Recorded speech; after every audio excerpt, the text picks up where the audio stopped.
Yes 8th class हमारा unit 8 का introduction part हो चुका है पोलिनोमियल्स का। अब हम वर्कशीट 1 करते हैं। वेरी शॉर्ट क्वेश्चंस हैं, बहुत इजी हैं, एक एक लाइन के सम है। तो देखो क्या है, find out whether the given polynomial is a polynomial, given expression is a polynomial और नॉट, गिव रीजन। आपको मैंने बता रखा है पोलिनोमियल की डेफिनेशन, कल जो वीडियो भेजी थी उसमें थी कि पोलिनोमियल एक ऐसा एक्सप्रेशन होता है, स्पेशल टाइप ऑफ एक्सप्रेशन होता है जिसके अंदर जो पावर्स हैं वेरिएबल की वो नॉन नेगेटिव इंटीजर्स होती हैं। तो वही हमने यहाँ कंसेप्ट देखना है, नॉन नेगेटिव इंटीजर्स होने चाहिए पावर्स। अगर वो हैं तो पोलिनोमियल है और अगर नहीं है तो पोलिनोमियल नहीं है। पावर 3 है, पावर 2 है तो ठीक है, नॉन नेगेटिव इंटीजर्स हैं तो yes this is a polynomial. अगले में है √3z² -5√z+6। अब हम इसको क्या लिख सकते हैं, √3 को √3 लिख सकते हैं, z² -z5। z की पावर जो रूट है, रूट का मतलब होता है 1/2, रूट पावर में है, z के ऊपर है तो ये z की पावर 1/2 बन गई +6। जो 1/2 है ये इंटीजर नहीं है, ये इंटीजर नहीं है तो हमने यहाँ लिखना है this is not a polynomial because power of z is not a non negative integer. Integer नहीं है, अपॉन वाला नंबर है तो वो नहीं होता। अब इसमें पावर 4 है, पावर 3 है, पावर 2 है तो ये पोलिनोमियल है। अगला है 7x की पावर 2/3 3/2, 2/3 और 3/2 इंटीजर्स नहीं होते। This is not a polynomial because power of x is not a non negative integer. 5x -1/x + 1/x² -2। 5x तो ठीक है, जो 1/x है इसका मतलब है x की पावर -1। आप यूनिट 3 में कर चुके होंगे, कराई है सर ने एक्सपोनेंट्स वाली या नहीं, लेकिन आप क्लास 7th में यूनिट 4 एक्सपोनेंट्स वाली करके आए हो। तो मीन्स पावर अगर नीचे होती है तो उसको ऊपर लेके जाना है और पावर ऊपर है तो नीचे ले आनी है, तो साइन चेंज हो जाते हैं।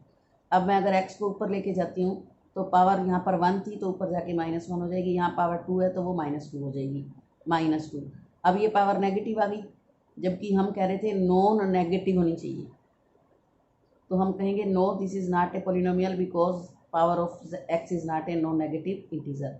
तो अब आपको अच्छे से समझ आ गई है कि जो x जो भी वेरिएबल है एक तो वो नीचे नहीं होने चाहिए कभी भी, अगर नीचे आते हैं तो वो पोलिनोमियल नहीं है, और एक रूट वगैरह नहीं होना चाहिए ऊपर, और एक अपॉन वाले नंबर नहीं होने चाहिए, तो उस वजह से वो पोलिनोमियल नहीं है, नहीं तो वो पोलिनोमियल ही बन जाता। अब पावर 4 है, पावर 3 है, p ऊपर पावर 1 है तो मीन्स ये पोलिनोमियल है। उसके बाद है question number 2, right each the following polynomial in standard form. Standard form की डेफिनेशन भी मैंने कल बताई कि जो पावर्स हैं उनको डिक्रीजिंग ऑर्डर में सेट कर दो तो वो स्टैंडर्ड फॉर्म बन जाएगी। तो जैसे पावर 6 है, पावर 9 है, पावर 7 है, अकॉर्डिंग टू रूल सबसे बड़ी पावर है 9। अगर जो 9 पावर वाली हम स्टेटमेंट उठाएंगे तो पूरी उठानी है, सिर्फ 8p की पावर 9 नहीं उठानी है। 8 अकेला अपने आप में नहीं है, -8 है नंबर, तो माइनस को साथ ही उठाना है, साइन को साथ उठाते हुए चलना है। -8p की पावर 9 + p की पावर 7, यहाँ कोई साइन नहीं है दैट मीन्स पॉजिटिव है, + p की पावर 6 + 5। ये तो हो गया आंसर 1, स्टैंडर्ड फॉर्म में हो गया। अब हमने बतानी है डिग्री, तो जो सबसे बड़ी पावर थी वही डिग्री होगी। क्वेश्चन नंबर 2, इसका पार्ट नंबर 2 सेम है अपने आप करना। Third part, x + 2/3 x + 3/4 using identity x + a × x + b, तो x² + a + b × x + ab। Identity लगाओ जैसे हमने यूनिट 7 में लगाई थी वर्कशीट 5 के अंदर। तो x² + this + x × मल्टीप्लाई, अब जब हम करेंगे तो ऑटोमेटिकली स्टैंडर्ड फॉर्म में आ जाएगा, पावर 2 पावर 1। आगे इन नंबरों का कोई मतलब नहीं है, नंबर तो हो सकते हैं अपॉन वाले, कोई दिक्कत नहीं।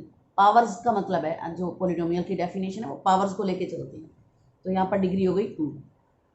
इसी तरह एक और करने की कोशिश की मैंने, x² - 2/3 x² + 4/3, same identity use करो, माइनस साइन को साथ उठा लो अंदर, तो ये आंसर आ जाएगा स्टैंडर्ड फॉर्म में और डिग्री होगी 4। बस इतना ही है वर्कशीट 1 में। तो थोड़ा सा काम था इसलिए मैंने वर्कशीट 2 का पहला सम भी उठा लिया। Division of polynomial, divide the polynomial following monomial bye monomial. Monomial के बारे में आप जानते हो, having single term. Having single term की डिवीज़न क्या है, वेरी शॉर्ट है, इसलिए मैंने सोचा आज ही निपटा लेते हैं। 6x की पावर 3 डिवाइडेड बाई 3x की पावर 2। अगर डिवाइडेड में है और सिंगल टर्म है तो उसको अपॉन में लिख लेते हैं। 6x की पावर 3 अपॉन 3x की पावर 2। न्यूमेरिकल जो नंबर है उनको तो आप काट दो, 3 1 3 3 2 6।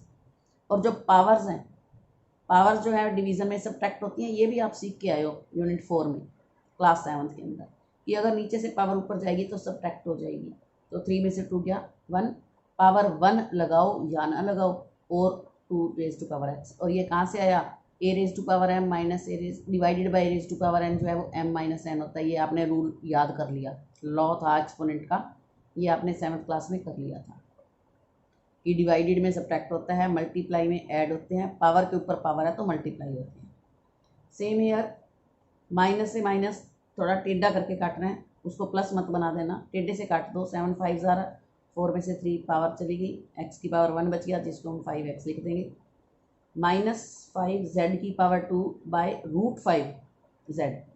ऊपर तो है -5 और नीचे है √5। ये ऐसा सम बहुत इंपॉर्टेंट है, बहुत सारे सम आगे भी आएंगे बार बार, तो मैं अच्छे से यहाँ से समझ लो।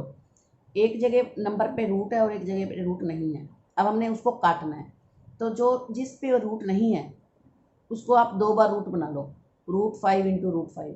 क्यों, मैंने अभी आपको कहा था कि जो रूट का मतलब होता है वो 1/2 होता है। अब √5 का स्क्वायर हो गया, रूट को 1/2 लिखेंगे तो 2 से 2 पावर कट जाएगा और वही आ जाएगा। तो इसीलिए जिस नंबर के ऊपर रूट नहीं है और हमें रूट वाले की ज़रूरत है, तो सेम नंबर 2 बार लिख दो रूट लगा के। एक बार ये कट गया, एक बार रह गया, एक नेगेटिव एक पॉजिटिव साइन हो तो माइनस होता है, पावर z की पावर 2 के ऊपर 1 घट के 1 आ जाएगा। उसके बाद है क्वेश्चन 4th पार्ट, 16 p की पावर 4 -6, तो ये भी आसान से आपको आ जाएगा।